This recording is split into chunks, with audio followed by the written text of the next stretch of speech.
Ya,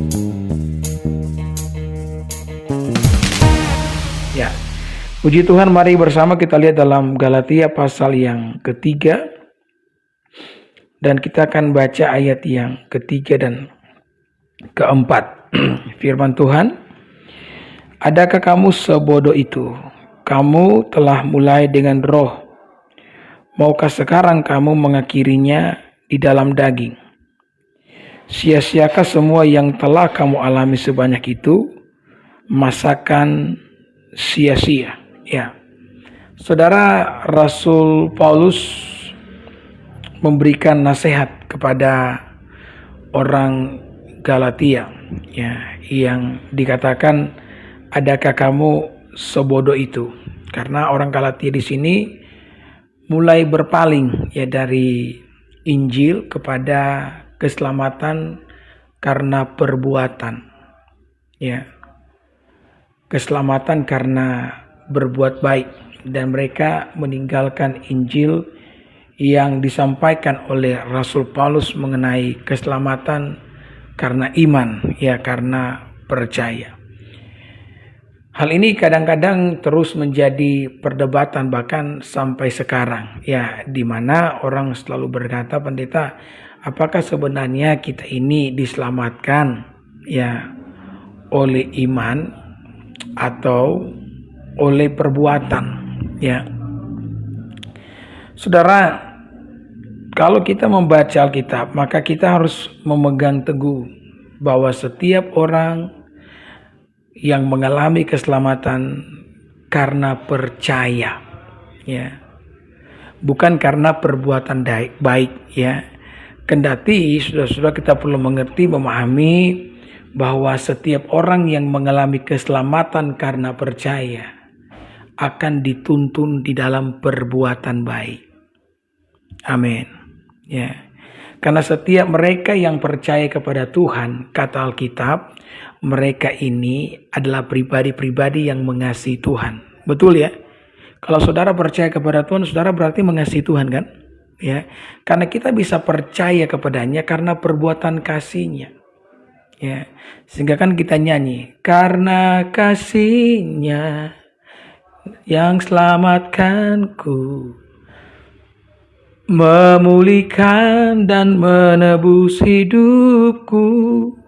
Ku naikkan syukur buat pengorbananmu, Maha mulia dan terindah Kau, Yesus. Ya, kita sama-sama sepakat bahwa mereka yang lahir dalam kerajaan Allah adalah mereka yang mengasihi Tuhan.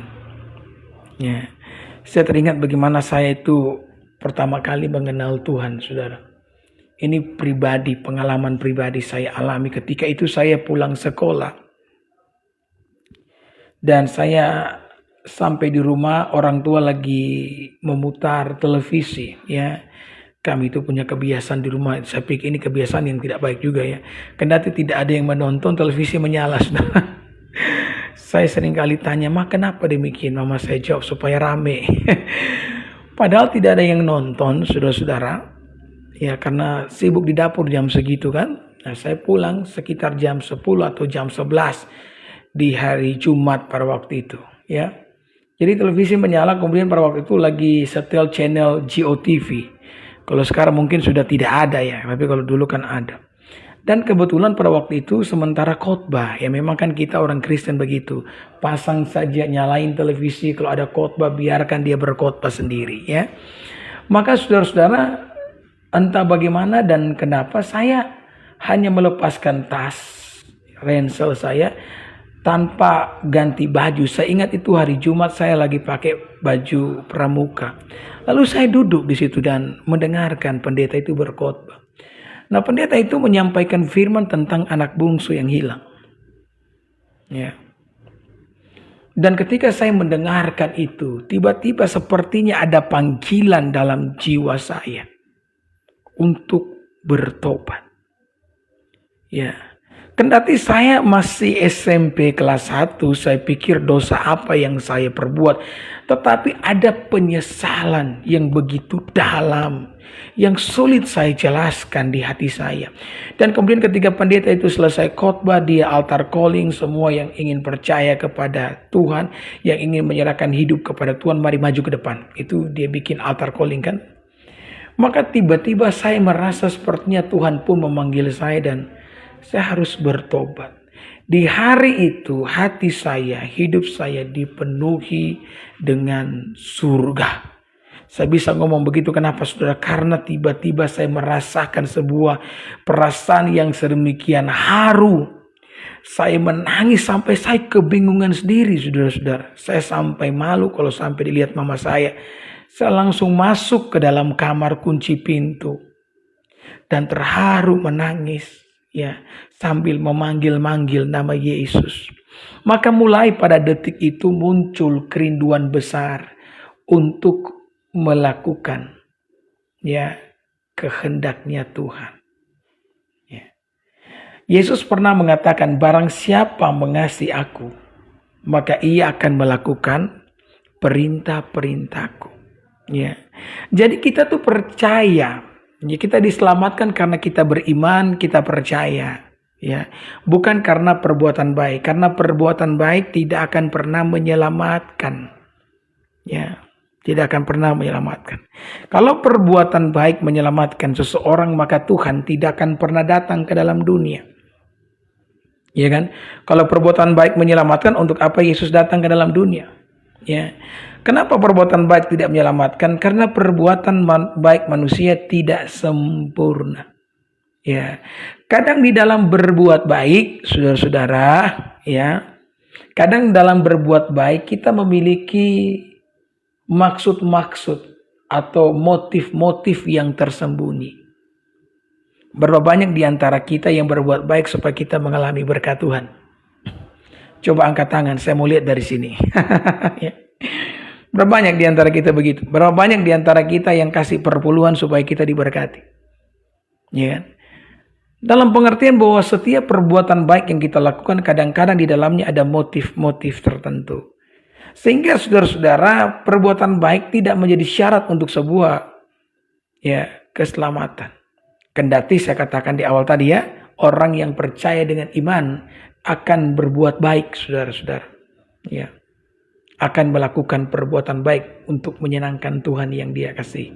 Tapi ingat, perbuatan baik tidak bisa menyelamatkan karena itu tidak sempurna. Kadang-kadang di dalamnya ada motivasi yang terselubung. Ya. Kadang-kadang ada juga orang berbuat baik supaya dia bisa melakukan dosa loh. Engkau mungkin berkata, bagaimana mungkin pendeta? Ya, karena ada orang-orang tertentu yang percaya bahwa perbuatan baik mampu menyelamatkan dia. Sehingga dia harus melakukan perbuatan baik untuk menutupi dosanya. Jadi pagi sampai sore dia berbuat dosa. Nanti malam, sore sampai malam dia berbuat baik. Untuk melunasi hutang dari pagi sampai sore. Karena ada yang model begitu. Ya. Dia berbuat baik, memberi makan katakanlah anak yatim piatu. Dengan harapan dosa-dosa yang dilakukannya dihapuskan. Tapi masalahnya besok hari dia akan melakukan dosa lagi. Ya, nanti semua dosa itu akan kembali ditutupi dengan perbuatan baik. Saya mendengar satu kali percakapan dari orang tua saya dulu. Waktu papa saya masih hidup. Jadi dia kumpul bersama dengan teman-teman. Karena mereka satu perusahaan, beda divisi sih, tapi satu perusahaan. Dan mereka mulai ngobrol, tiba-tiba ada seorang bapak ngobrol begini, saya selingkuh. Orang Manado bilang bahugel. Ya, hugel itu hubungan gelap. Ya. Saya selingkuh dan istri saya tahu dan istri saya tidak marah. Mendengar itu bapak-bapak langsung tercengang, iya kan? Mereka langsung bertanya, bagaimana bisa? Mereka penasaran, ingin tahu saudara bagaimana caranya. Besar kemungkinan juga mereka mau selingkuh. Tapi mereka takut saudara. Jadi mereka mau cari tahu bagaimana caranya selingkuh dan tidak dimarah oleh istri. Kurang ajar juga nih bapak-bapak ya. Maka saudara-saudara, dia pun berkata, saya bilang sama istri saya, jangan kamu marah sama saya kalau saya selingkuh. Karena saya ini sebagai seorang suami telah memenuhi kebutuhan di dalam keluarga. Memenuhi kebutuhan istri, memenuhi kebutuhan anak-anak. Anak-anak sudah sekolah dan semuanya sudah selesai dengan perguruan tinggi, berarti bapak ini kawin muda sudah. Jadi dia sudah merasa bertanggung jawab sebagai seorang kepala keluarga, dia telah berbuat baik dan dia pikir dengan semua itu dia mendapat permisi untuk melakukan dosa. Dia mendapat permisi untuk selingkuh. Nah, jadi kalau orang, saudara-saudara ya, memiliki keyakinan bahwa perbuatan baik dapat menyelamatkan dia, maka dia bisa mengkamuflase segala sesuatu. Ya, hati-hati. Itulah sebabnya perbuatan baik tidak pernah menyelamatkan. Yang menyelamatkan itu adalah iman kita kepada Tuhan. Ya. Iman kita kepada Allah itu sendiri.